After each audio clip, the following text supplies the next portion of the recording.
¿Qué tal? ¿Cómo está usted? Muy buenas noches. Bienvenido al Enfoque 5, Diálogos con Sentido de este miércoles 8 de enero del 2020. Primer Enfoque 5 de este año y el día de hoy, como siempre, con el invitado que tendremos, pues nos llevaremos cosas muy importantes, cosas que tal vez hasta nos sirvan de ejemplo a usted, a mí, y que pues seguramente será muy atractivo el Noti5 del día de hoy.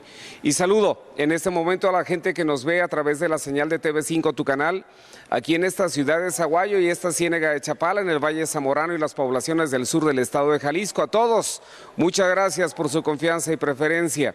Feliz año 2020. Que tenga toda la prosperidad, toda la salud necesaria, todas las bendiciones para que salga usted con su familia adelante en este año que estamos iniciando.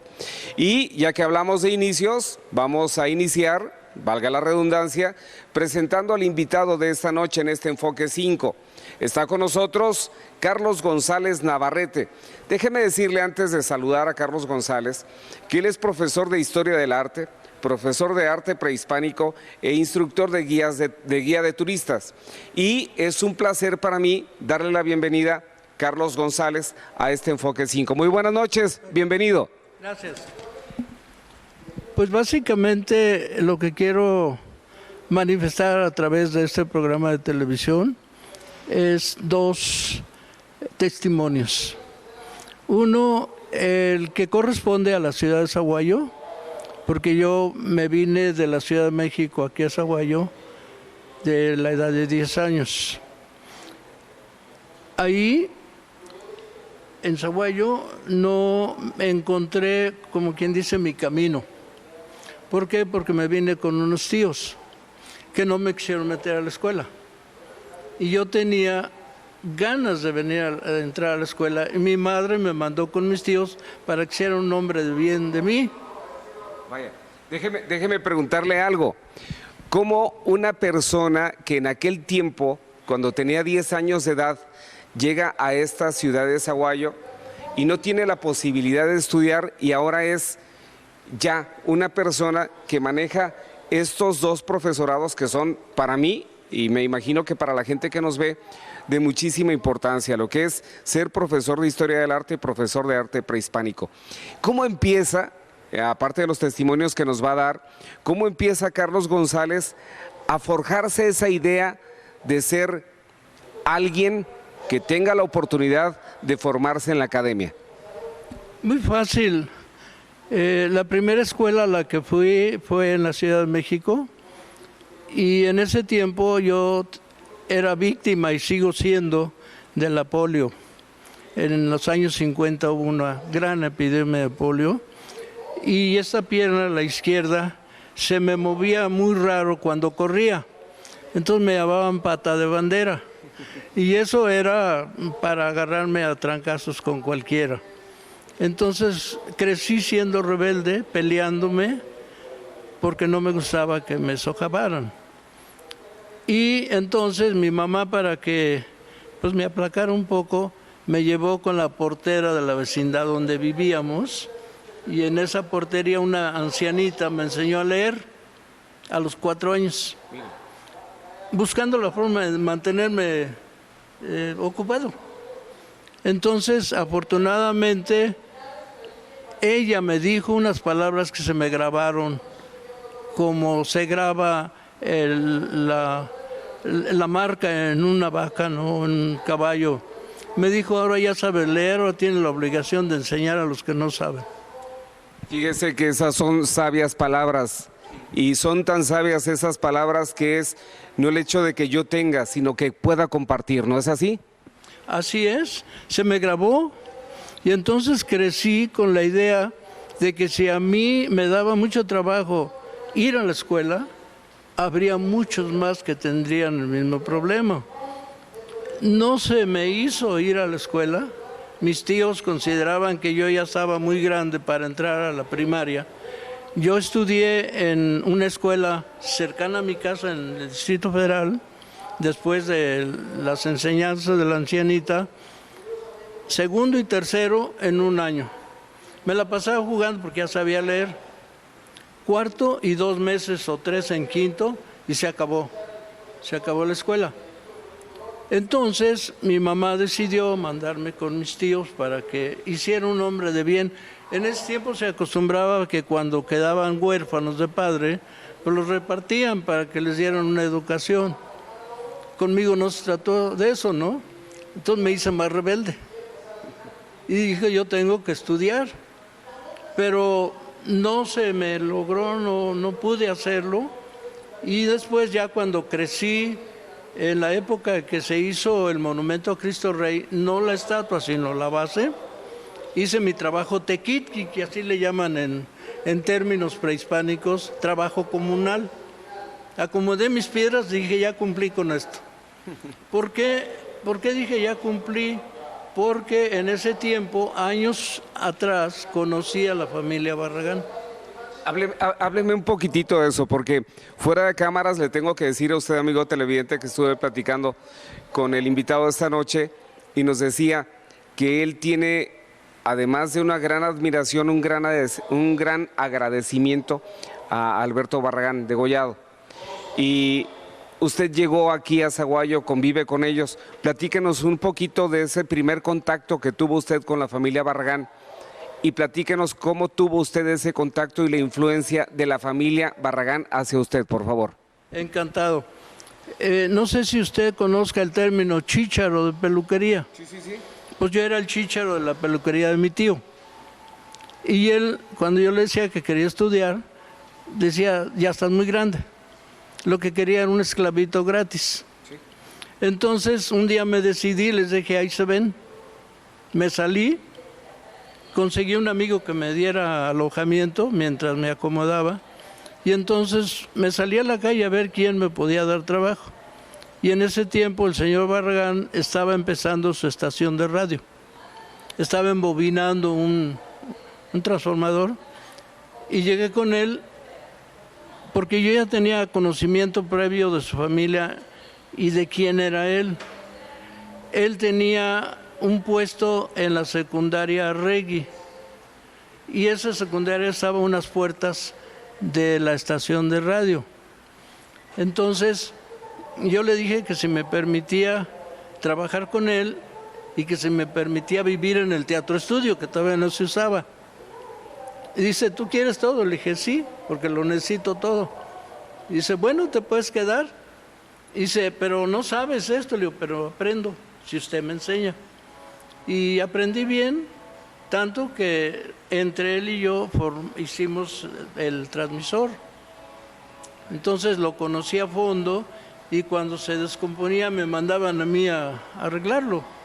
Pues, ¿por qué? Porque quizás no sabía qué funcionaba dentro de los bulbos y demás. Pero sabía que tenía que hacerse. Qué conectar y qué desconectar, sí. Qué se quemó, qué no se quemó.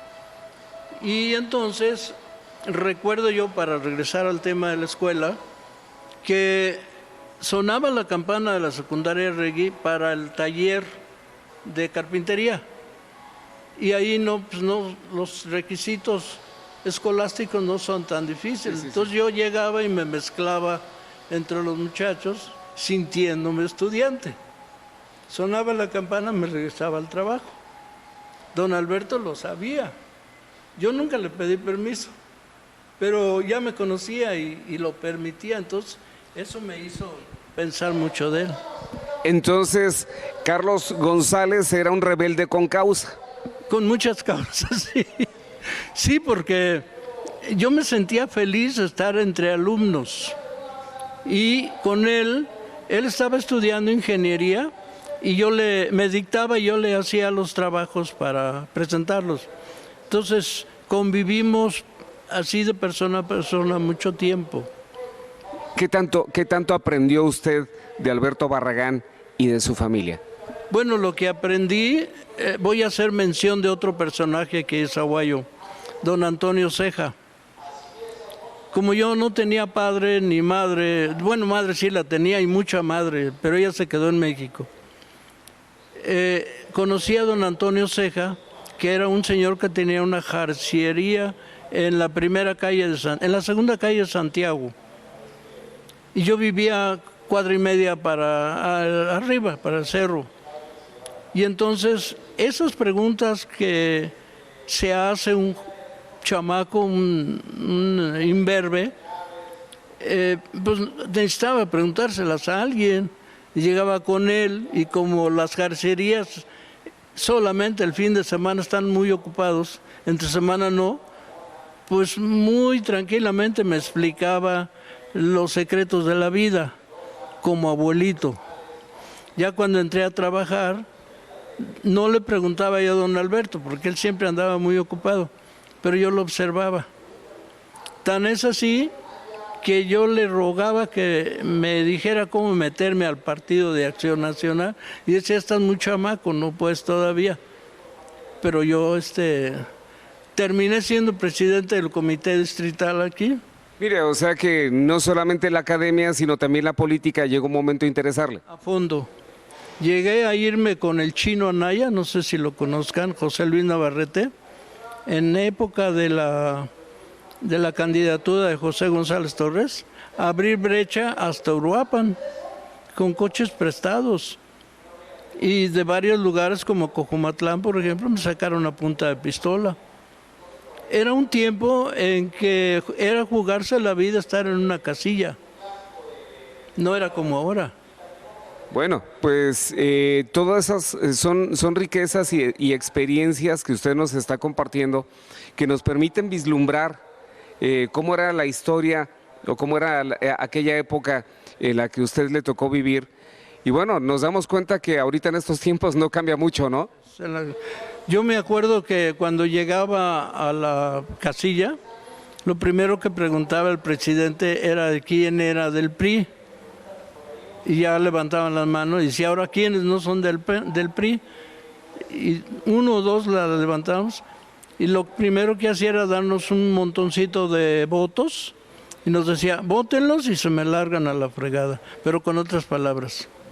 Con las palabras que ya conocemos que empiezan con che, pues usted sabrá. No las digo porque les puede traer problemas, pero la idea era, toma estos votos, migajas electorales, por decirlo, las cruzas y te me largas.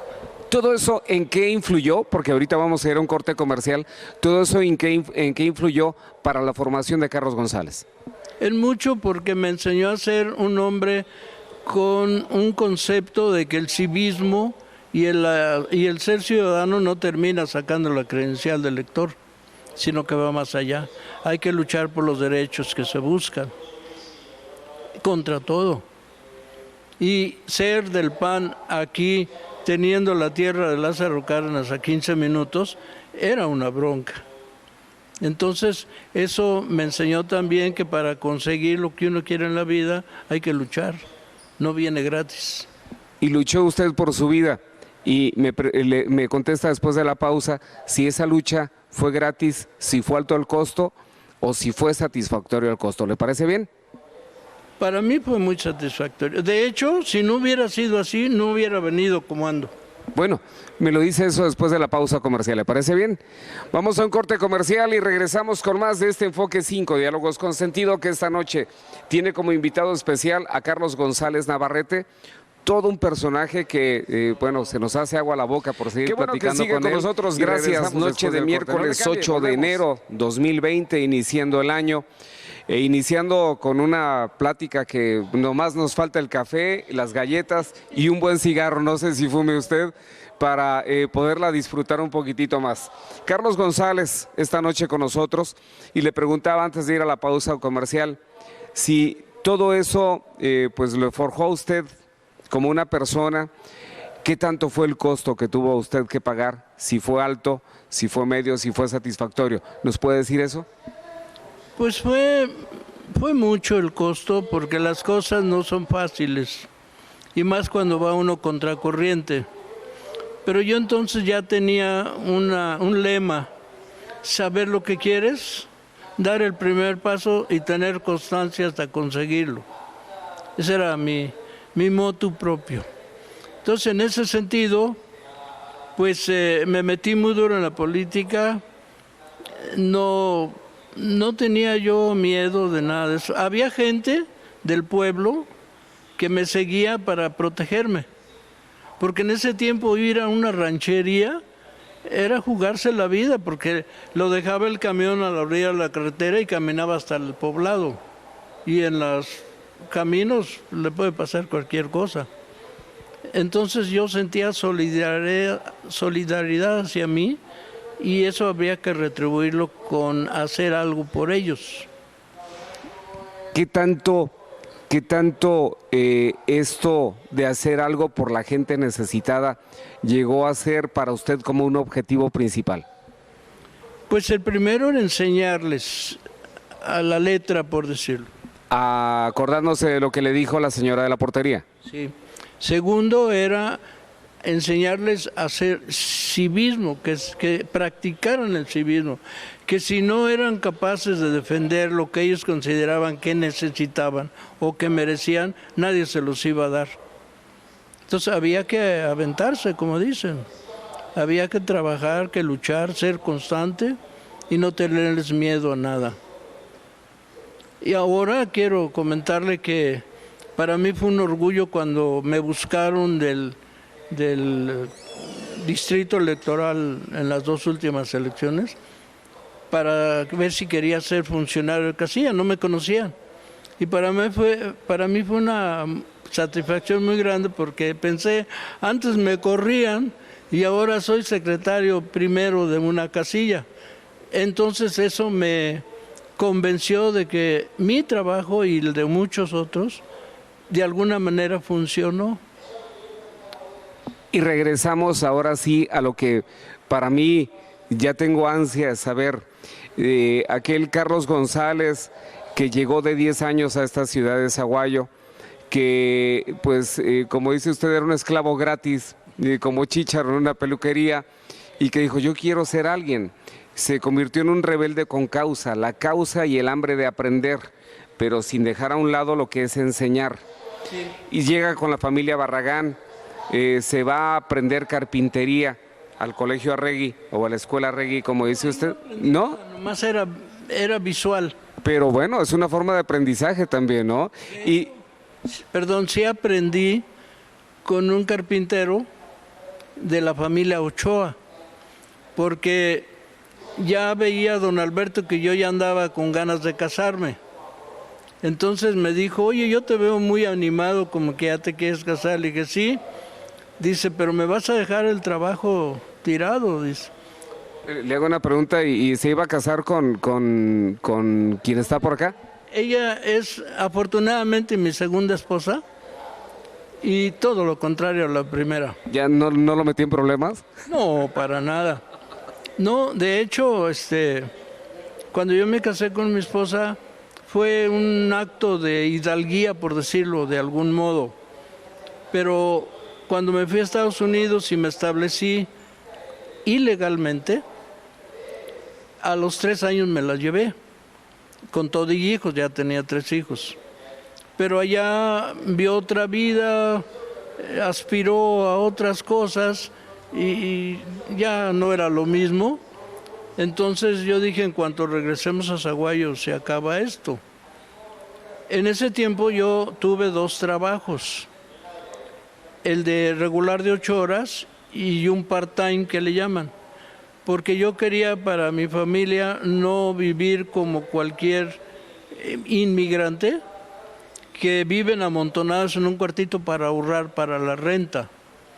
No, yo decía que estar ahí era circunstancial para aprender cosas, y me tocó vivir en la década de los 60, que fue para mí el despertar en las universidades de California. Platíqueme un poquitito de eso, porque también fuera de cámaras nos decía que, bueno, ya lo comentó usted, nos lo acaba de compartir hace un momento, había llegado prácticamente hasta 5º grado de primaria, tiene el afán de aprender, el hambre de aprender, pero en Estados Unidos tuvo la oportunidad, ahora sí, de formarse académicamente. Yo quería un oficio y siempre tuve ideas que pueden llamarse brillantes, pero no eran brillantes, lo que pasa eran ideas prácticas. Y me enfadaba la rutina. Y los primeros trabajos que agarra uno en Estados Unidos de espalda mojada, pues son rutinarios, los más bajos, no hay modo de crecer intelectualmente, nada de eso. Pero llegaba un momento en que yo decía hasta aquí y voy a buscar otras cosas. Entonces, también soy muy contrario a la discriminación social. Me voy a regresar un poco porque una de las cosas que yo aspiré en Zaguayo antes de irme a Estados Unidos es acabar con esa imagen que había de mí, que yo era un bolerito de Zaguayo. Entonces decidí casarme en el templo más elegante de la ciudad de Zaguayo, que era el santuario. Y casarme con 6 chambelanes y sus damas de honor. Y don Alberto fue mi padrino. Entonces, ya que logré casarme en el lugar donde se casaban las gentes de dinero, y no a las 6 de la mañana en la parroquia como fugitivos, decía, ya logré romper esta barrera social. Ese paradigma de aquel tiempo, ¿no? A mí nunca me ha gustado eso. Entonces dije, esto ya lo logré, ya hice mi labor ahí en lo de Cristo Rey, ahora sí ya voy a buscar otras instancias. Fue cuando me metí en la política, pero pues estaba muy dura, me cerraron las puertas los del PRI y decidí irme a Estados Unidos. Me fui para allá y pues trabajé de lavaplatos, de todo, de repartidor de pañales. Y por fortuna entro a una fábrica donde hacían unas máquinas que son unas perforadoras. Ahí en el material viene una foto. Entonces había que hacer trabajos rutinarios y a mí me enfadaba eso. Y yo buscaba la forma de hacerlos más rápidos para que me dieran otro trabajo diferente.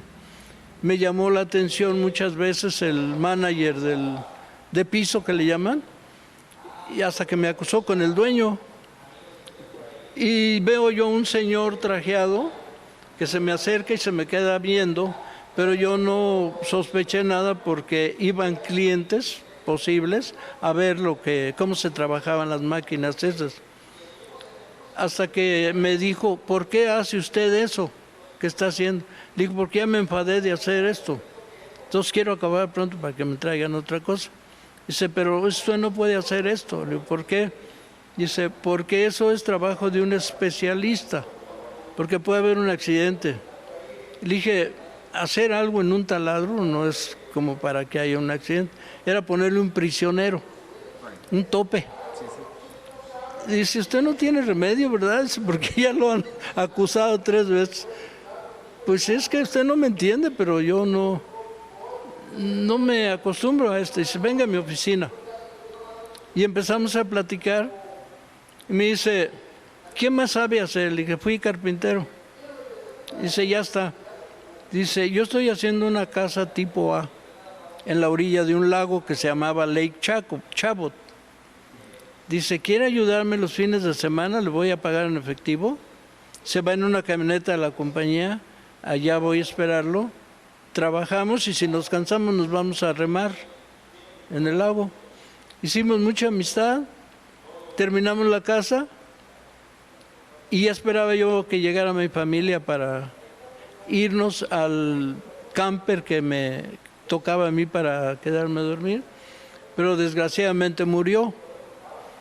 Y como era pues como de sus confianzas, el gerente que ya estaba sacándole dinero a la fábrica, me dijo, Carlos, te vas a tener que ir. Y le digo, ¿por qué? ¿Que hice algo malo? Dice, no, pero sabes mucho de lo que se enjuaga. Y mi puesto está en peligro. Y eres un peligro. Dice, no te quisiéramos perder como trabajador, pero para mí en lo personal es un peligro. Le digo, bueno, con una condición, búsqueme un buen trabajo, porque yo no he hecho nada para que me corra. Y me consiguió un trabajo en la Caterpillar. Y así estuve en lugares. Y ya había yo asistido al Chabot College. ¿Cómo asistí al Chabot College? Este señor, Mr. Pearson era su nombre, Me dice, oye Carlos, tú eres muy inquieto, dice, te voy a llevar a una universidad que es un experimento social, es privada y los fondos lo damos varios industriales y la idea es darle oportunidad de que se hagan de un oficio a los que no han podido ir a la escuela o no han querido. ¿Te gustaría ir? Sí. Y él fue personalmente porque era miembro del Board of Trustees, o sea, de la Junta de Gobierno. Y cuando me pidieron mis papeles, le dice a la secretaria, yo me encargo de eso, es que le robaron la cartera, yo las traigo, no hay problema. Y así es como entré. Entra usted al college y ahí es donde vamos a continuar después de la pausa comercial. Ya nos habla qué tanto estudió en el college y qué satisfacción le trajo esto. ¿Le parece bien? Sí. Bien, vamos a un corte nuevamente, regresamos con más de este Enfoque 5 que, repito, se nos está haciendo agua a la boca para llegar ya a la parte en la cual Carlos González, aquel sueño que tuvo de imberbe, como dice usted, gracias, Carlos se convierte González. en realidad. Esta plática que es muy amena, esperemos que la esté disfrutando también la gente que nos ve. Nos quedamos cuando usted ya a través de ser inquieto y de generar cierto escozor en los lugares donde trabajaba, le dicen, te vamos a acercar al college. ¿Cómo entra usted al college? Ya nos lo dijo. ¿Qué aprende en el college? Un oficio. Soy lo que se llama en México matricero. En Estados Unidos se llama tool and die maker, que es el que hace moldes de metal para hacer muchas piezas. Pero nunca lo ejercí porque yo usaba un nombre falso. Y además tenía que entrar, aparte de estar en el college, tenía que entrar a una etapa de 1 año de aprendizaje, por si echaba a perder alguna pieza que estuviera trabajando. Pero no podía con medio sueldo mantener a mi familia y me despedí de eso, pero ya salí con un inglés y cierta disciplina de estudio formal. Después regreso a Sahuayo, me empiezo ya con todo el bagaje cultural que traía y pues ya triunfos personales, por llamarlos de algún modo, empiezo a meterme en la sociedad y llegué a ser presidente del Club Rotario aquí en Sahuayo. Pertenecí al patronato de la Casa de la Cultura, daba clases ahí de cosas que yo ni sabía bien, pero ya daba clases. Y pues llegó el momento de que ya no se pudo con mi matrimonio, cortamos por lo sano y me fui a México. Y en México duré 7 años con el duelo de la pérdida de todo lo que había hecho. Hasta que un día me levanté de donde estaba viendo el techo, dije, ya sé lo que voy a hacer, voy a estudiar historia. Y entonces decidí vivir una vida de estudiante pobre, yendo a universidades caras, a diplomados. Y fui a varias universidades donde aprendí la disciplina de historia del arte y de arte prehispánico. Fui a la Escuela Nacional de Antropología e Historia, fui a la UNAM, fui a los Mercedarios de Cristo, a la Casa Isidro Favela, o sea, a muchos lugares, pero siempre recomendado por mi maestro anterior. ¿Quiere decir que su trabajo entonces como alumno era excelente? Sí, porque en las cartas que me dieron y que ya tienen ustedes en su poder, habla de mi rigor conceptual y mi rigor de trabajo y que muchas de las obras de mis trabajos merecían publicarse. Permítame nada más, porque usted, amigo televidente, pues estará viendo, mientras estamos con esta charla con Carlos González, parte de lo que ha sido la vida de él, la vida, su llegada, se encontrará con fotos que todavía eran en blanco y negro, con los amigos, el trabajo, los documentos que ya lo amparan como profesor de Historia del Arte, como profesor de Historia de Arte Prehispánico. Y bueno, esto ya le logra culminar aquel sueño que tenía de chavo, ¿no? Sí, en efecto. De hecho, tuve oportunidades. Mi primer maestro ya en términos no de escuelas particulares, de universidades particulares, sino oficiales, fue un maestro que tuve en la UIC, que era la Universidad Intercontinental. Él daba clases ahí de barroco y yo me peleé con él porque un día le dije, esto me está costando mucho dinero, llevas media hora hablando de toros. Dice, se nota que no sabes nada porque los toros es una fiesta barroca. Dije, esto es de los míos. Entonces me le pegué y él me invitó a la ENA, la Escuela Nacional de Antropología. Él estaba dando ahí arte. Ahí estuve 2 semestres. Luego me dijo, vete a la Universidad Nacional Autónoma. Le dije, ¿cómo le hago? Tú ve y pide que te reciban como oyente. Y ahí me pasé 5 años. Y una de mis mayores satisfacciones es que entré a un seminario para prerequisitos de maestría y de licenciatura y me saqué el primer lugar de entre todos. Y la maestra que me dio ese primer semestre me dijo, ¿quieres venir el semestre que viene? Le dije, ¿usted me está invitando? Y dice, sí. Y fui 4 semestres. Hasta que me dijo, ¿vas a venir al 5º? Le dije, no, maestra, porque tengo que aprender otras cosas. Yo quiero ser guía. Ese era ya mi interés concreto. Empecé a dar visitas guiadas y todo lo demás, pero la inquietud de aprender más me hizo volver a otras instancias educativas. Y bueno, pues terminé dando cursos de arte egipcio, de Mesopotamia, no ya nada más lo de las culturas prehispánicas, sino me fui hacia el oriente, la creciente fértil, todo eso. Y con el tiempo me interesó más la cultura maya. Y dentro de esa cultura empecé a recibir la invitación del que me dio el permiso para ser guía de turismo, no teniendo la prepa, porque yo le llevé un legajo de 40 cuartillas sobre un convento.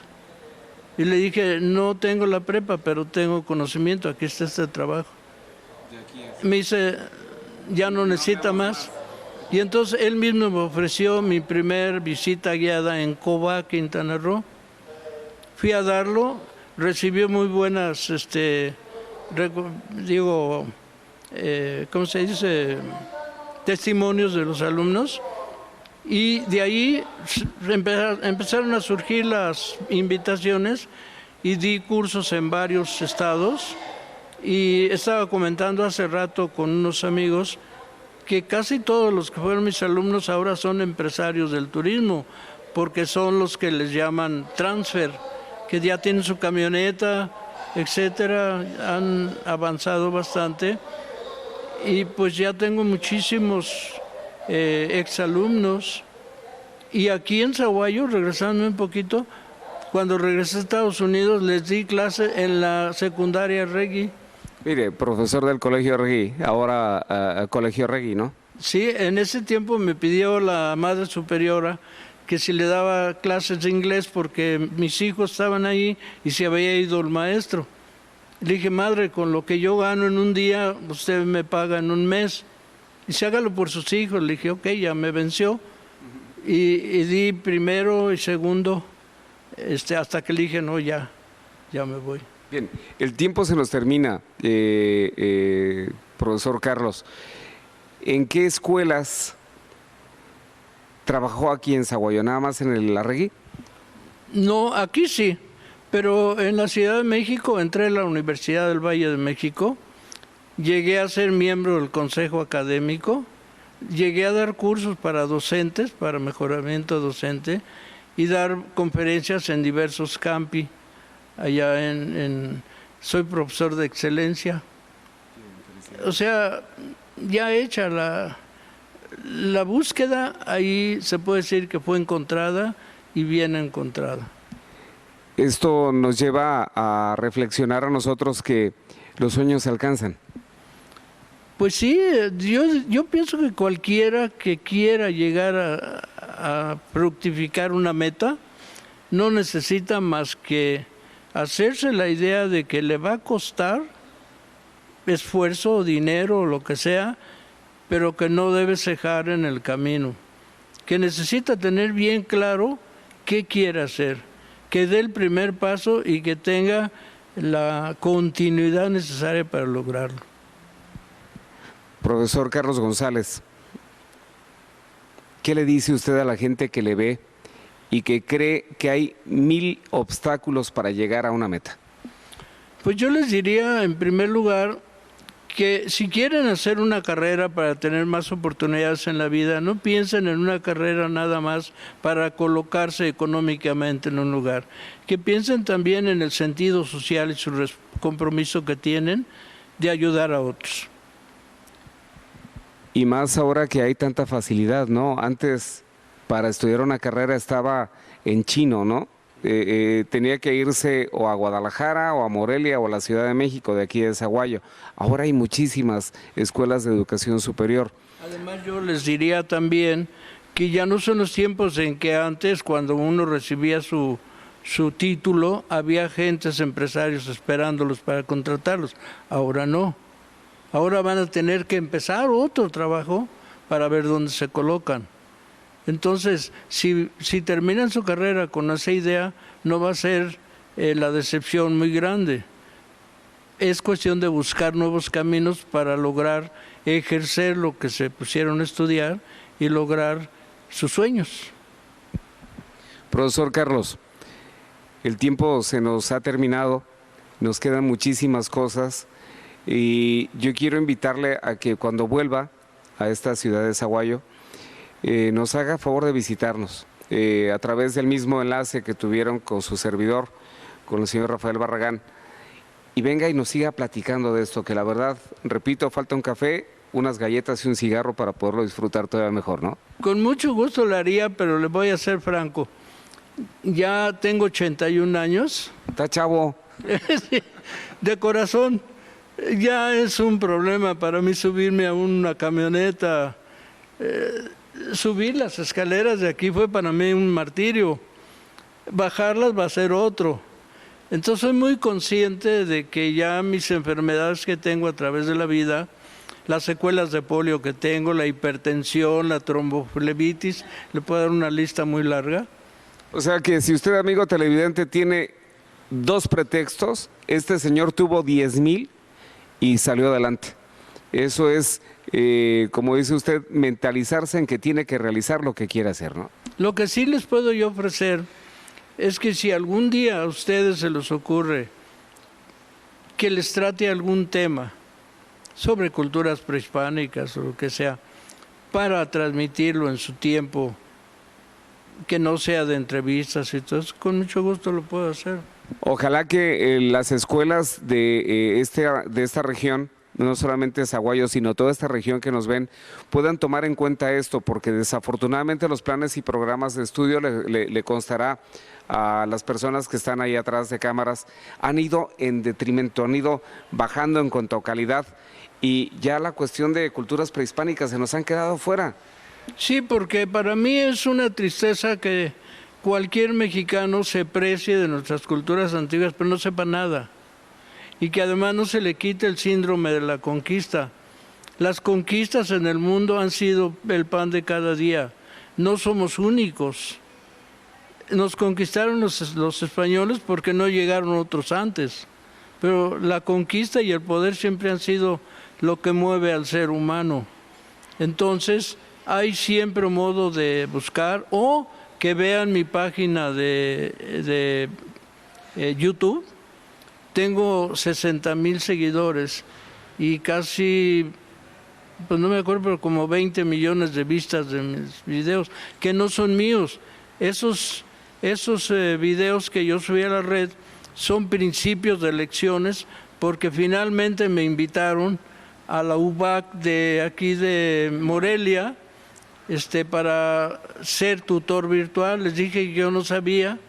Como pude, acepté la invitación y la di, y me becaron para ser tutor virtual. Ya tengo mi beca y todo, digo, ya terminé. ¿Cómo encuentran a Carlos González en YouTube? ¿En dónde? En YouTube. Nomás ponen mi nombre, Carlos González Navarrete, o en el mismo... ahorita les paso un... Sí, y aquí seguramente lo estarán pasando, ahí está el link, sale. Bueno, Carlos González, profesor de Historia del Arte, profesor de Arte Prehispánico, instructor de guía de turistas y sobre todo, ejemplo de vida. Yo acabo de aprender muchas cosas de usted. Quiero que antes de que despidamos este programa, le dé un mensaje de año nuevo a la gente que les ve, este 8 de enero del 2020. Pues sí, les deseo mucha felicidad en este año y no nada más en este, sino toda una larga serie de años y que cumplan sus sueños, pero con esfuerzo. No les va a caer del cielo. Pues Carlos González, muchísimas gracias. Ejemplo de vida. Y pues algo que me llevo también de ustedes, que viene aquí porque tiene agradecimiento con la gente que le tendió la mano en su momento y que eso se ha perdido ya actualmente. Sí. Y pues desearle que su salud se mejore cada día y que pues seguramente estaremos viéndolo ahí en YouTube como Carlos González Navarrete. Muchísimas gracias. Muchísimas gracias, tocayo. Bueno. Felicidades a todo el auditorio y un mensaje para ellos también de optimismo sobre todo. Claro, claro que así será. Pues estuvo con nosotros esta noche Carlos González Navarrete en este primer Enfoque 5, Diálogos con Sentido de este 2020. Muy buenas noches, pásela bien, cuídese mucho.